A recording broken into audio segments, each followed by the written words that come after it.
Now, the governing body of tennis, which is the Lawn Tennis Association, has been accused of effectively breaking the law. Yes, that's after reports that they encouraged transgender people to participate in women's tournaments. Well, we're now joined by the former Olympic swimmer Sharron Davies to discuss this. Sharron, thank you so much for joining us this morning. Now, just bring us up to date, because the LTA, I think in January, made what could have been seen as quite a positive decision to stop trans players, trans women, so biological men, from competing against women in the elite game. But tell us what's different about the amateur game. Yeah, absolutely. And it's really important that we do use the correct language, because they're not banning anyone. They're just stopping biological males from competing against biological females. It's really that simple. And what's very frustrating is that basically they're saying, if you're really good, we're going to give you fair and safe sport. If you're not quite so good, we're not going to give you fair and safe sport. I mean, what a ludicrous situation that we're actually in. And as you say, I mean, it's been 100 days now since the Supreme Court ruling. It made it absolutely clear that a women's event means that it's a women's event only if it has biological females in it. If it has any form of man in it, no matter how they got to call themselves, what they want to wear, then it's a mixed sex event. So, you know, they are encouraging local clubs, to not actually follow the law, to not give fair sport to pathways, to recreational, to juniors. You know, these people now are just expected to have unfair sport. And how do we get the elites if we don't make sure that the way forward and the way through is fair? And this is not just tennis. You know, golf is bad too. We still have 30 sports in the UK that don't protect the female category, including things like taekwondo, would you believe, and gymnastics. Some of them still rely on this old-fashioned testosterone levels, which everyone has, knows is absolute rubbish. I just don't understand why we're still here. And it's been 10 years that I've been talking about this. So when you say in January it was good to see, yes, of course it was good to see, but it's taken 9 years before any form of common sense is beginning to break through. What is the logic, Sharron, of treating amateur tennis differently to elite tennis? There is no logic. You know, that's the thing, Andrew. Where is the logic? Explain to me the logic of saying, if you're not very good, we're not going to treat you fairly. You know, I mean, that is credible. That's literally saying, well, if you're a good tennis player, you're due fair sport. If you're not a very good one, well, then too bad. You have to go up against the men. I mean, it's crazy. I know, I mean, I saw the Lionesses earlier and the piece you were talking about, and well done them. I mean, wasn't it exciting? And the whole country needed some good news. So that was really lovely. But it took a long time before the FA, protected the women's game. And we had nearly 90 men that were identifying into the women's game. And then when they actually passed that law, most of the mainstream TV, not your good selves, thank goodness, did all the sob stories about where are these players going to play. Well, actually, there are 4,000 football clubs here in the UK, and only 10% have a women's team. There are 92 professional men's teams and 12 women's teams. And the average women's salary in this country is £10,000 to be a professional footballer.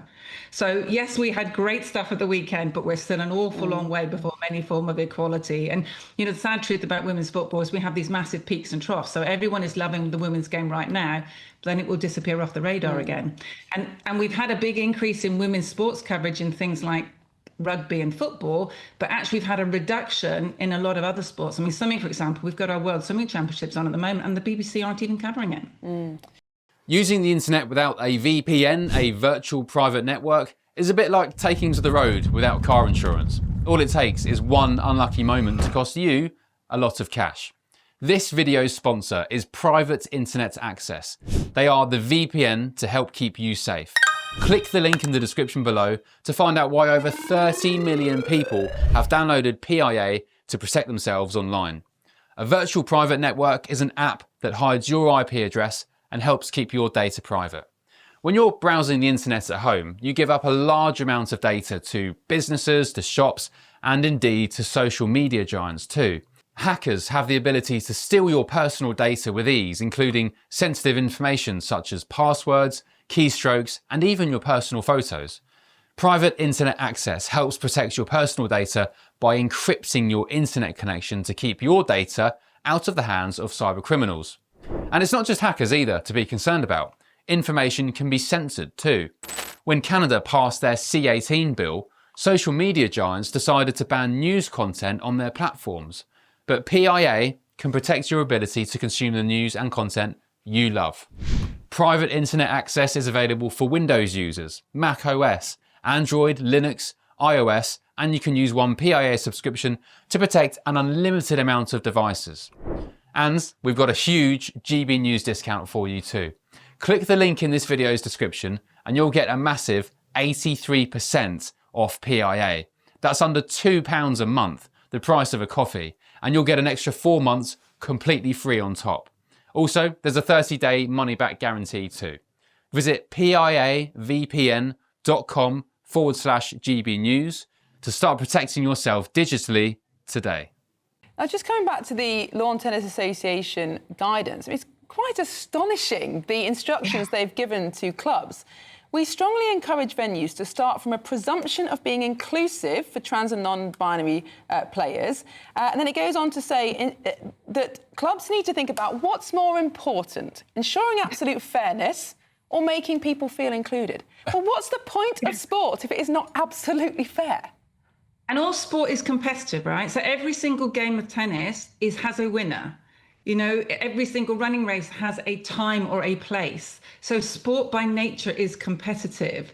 So yes, people may be doing it recreationally to keep fit, but there's no way that these, recreational tennis players turn up to a match or a game of golf and want to deliberately lose. The intention of playing the game is to try to win. And so it is ridiculous. As you say, they are breaking the law, and there's a lot of new things happening. I'm working very hard on getting an organisation together. We've got some good funding now. And the next thing is to start some legal action, because in the past, there's only been one side that's been threatening legal action all the time. And we've actually got to push back and threaten our own legal action. So if you are one of those women out there, please try and get hold of me, because we need your stories. And it is about time that we just said no. We need to stand up for our rights. Every level of female athlete deserves to have fair sport. We're talking medals. The girls did good, didn't they? The Lionesses did good on Sunday. Should they all get gongs and perhaps an honorary damehood for the coach who's given us the unprecedented back-to-back victory? Yeah, absolutely. Why not? If we would do the same for the men, then why shouldn't we do it for the women? Yeah. The country was tuned in. I was listening to it on the radio because I was traveling. And it does bring that feel-good factor. I would just like to see women's sport invested in a little bit more. We really miss things like Grandstand and World of Sport, which Mayra might not remember, but I know, Andrew, you remember. And that gave us all a platform to have lots of different sports in the public eye. And we lose that now. Apart from, say, the Olympics and the Commonwealth Games, multi-sport events, we really don't get much chance to actually get public viewing these days at all. And although it's wonderful to see the girls in football doing so great and inspiring a lot of young girls, not everybody wants to be a footballer. They might want to be a badminton player or a hockey player or, a million other sports that are out there. So it's a shame that we can't get better viewing for women's sport in general. Yeah. Just finally, Sharron, when the Supreme Court made that ruling on the For Women Scotland case and decided that a woman was a biological woman for the purpose of the law and the Equality Act, do you think that marked a turning point and that this kind of latest guidance from the LTA is just teething problems, or do you think there really is still a lot of the battle left to be fought? It's really cowardice. I mean, it's virtual signalling cowardice in the fact that these organisations will just not come out and properly protect their female athletes. And I find it so depressing in 2025 that that's where we are.